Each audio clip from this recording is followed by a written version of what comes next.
Hi, I'm Natalia, and I want to read something for you. I'm inviting you to this virtual online reading session, and I hope you're going to enjoy it. I want to read a page from The Little Prince, one of my favorite books, and I genuinely believe that every family should have this book. If you have never read this book, or you have never read it out loud, or you don't have a habit of reading out loud to other people, watch this video and see how it feels to listen to someone read out loud for you. Our task and our job when we read something out loud for others, well, you have to remember, we always read for others. Even if you read to yourself, you're reading for yourself. When we read for others, we want to help them see and experience the story. Why do we read out loud to children when they're little? Because children cannot read yet, and all they have is our voice. All they can rely on is our intonations, our voice, and the way we read. If we want children to understand the story, to imagine it, to see it, to understand the characters, we want to try hard. We want to do our best to read it for them so that they understand. We want to read it in such a way so that they see what's going on. So I'm inviting you to experience this together with me. Listen to me read, and let me know how it feels. Let me know if you can see the story. Let's get into it. I want to read chapter 24 from The Little Prince. It was now 8 days since I had broken down in the desert, and I listened to the story of the merchant while drinking the last drop of my water supply. I said to the little prince, these memories of yours are quite delightful, but I haven't yet succeeded in repairing my plane. I have no water left to drink, and I too would be happy if I could walk slowly towards a spring of fresh water. My friend the fox said to me, my dear little chap, this has nothing to do with a fox. Why? Because we're going to die of thirst. He didn't follow my reasoning and replied, it is good to have had a friend, even if one is going to die. I'm very happy to have had a fox as a friend. He doesn't realize the danger. I said to myself, he's never hungry or thirsty. All he needs is a little sunshine. But he looked at me and responded to my thoughts. I too am thirsty. Let's go and look for a well. I made a gesture of awareness. It is absurd to look for a well at random in the immensity of the desert. Nonetheless, we started walking. We walked for hours in silence. Darkness fell and the stars began to come out. Due to my thirst, I was slightly feverish and saw them as if in a dream. The little prince's last words came dancing back into my mind. So you are thirsty too? I asked him. But he did not reply to my question and said simply, water may also be good for the heart. I didn't understand his answer, but remained silent. I knew only too well that there was no point in questioning him. He was tired and sat down. I sat down beside him. After a short silence, he spoke again. The stars are beautiful because of a flower one cannot see. I replied, of course, and I looked at the sand dunes under the moonlight in silence. The desert is beautiful, he added, and it was true. I have always loved the desert. One sits down on a sand dune, sees nothing, hears nothing. Yet one can feel a silent radiation. What makes the desert so beautiful, said the little prince, is that it hides a well somewhere. I was surprised by a sudden awareness the sand's mysterious radiation. When I was a little boy, I lived in a very old house, and a legend told us that a treasure was buried there.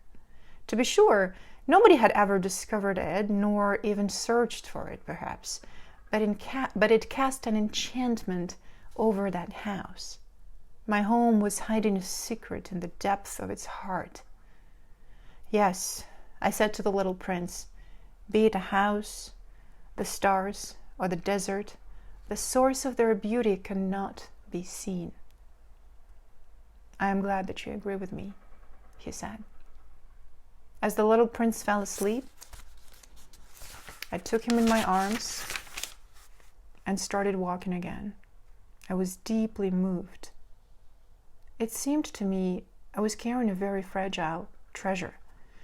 It even seemed to me that there was nothing more fragile on all the earth. In the moonlight, I gazed at the pale forehead, the closed eyes, the locks of hair trembling in the breeze, and said to myself, what I see here is nothing but a shell. What is most important is invisible. As his lips opened slightly with the suspicion of a half smile, I said to myself once again, what moves me so deeply about this little prince sleeping here is his loyalty to a flower, the image of a rose shining through his whole being like the flame of a lamp, even when he is asleep. And I felt him to be more fragile still. Lamps should be protected with great care. A gust of wind can extinguish them. And I walked on, and at daybreak, I discovered the well. The end of the chapter. If you are in Moscow, I'm inviting you to join our reading session at the Petrov Palace, Moscow on March 27th. We're going to get together and read our favorite passages to one another. You can bring something you like. You can bring a book, you can bring a page, you can bring a passage or a quote that you feel is worth sharing with others. You'll be surrounded by others who also like the beauty of the language, the beauty of the human thought, and who feel the need to share it, and who feel that they're helping others by sharing this. And they're helping themselves by learning to articulate it in such a way so that others hear it, hear the message. If you don't live in Moscow and you can't attend in person, you can participate with a video message. If you are a student on my platform or a community member, you must have received an email from me where I sent you the video form that you can submit. I'll attach the link to the video form in the description box here as well. Read your favorite passage using this video form out loud for us. You can record a video message or an audio message, and I'll make sure to share it with the community members, with other people who also participate in these reading sessions, and you will have a chance to interact with them. I will share it with those people who read their favorite passages out loud. You'll spark a conversation with them. I'm sure they will reply to your message, and you can exchange something beautiful, something important. You can remind each other, we can remind each other of the things that are more important than hate, that are more important than worry, that are more important than blame and guilt. The things that we have to cherish, the things that we have to treasure and help younger generations not only discover them, but also maintain them, cherish them, and pass on to the next generations. Reading is a beautiful activity, reading out loud. If you don't want to participate in these reading sessions, that's fine too. I would still love to hear your feedback. How did it feel listening to me? Let me know in the comments.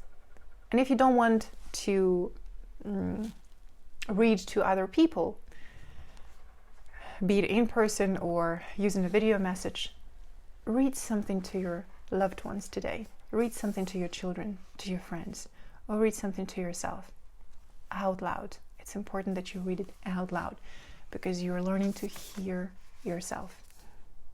Thank you for watching.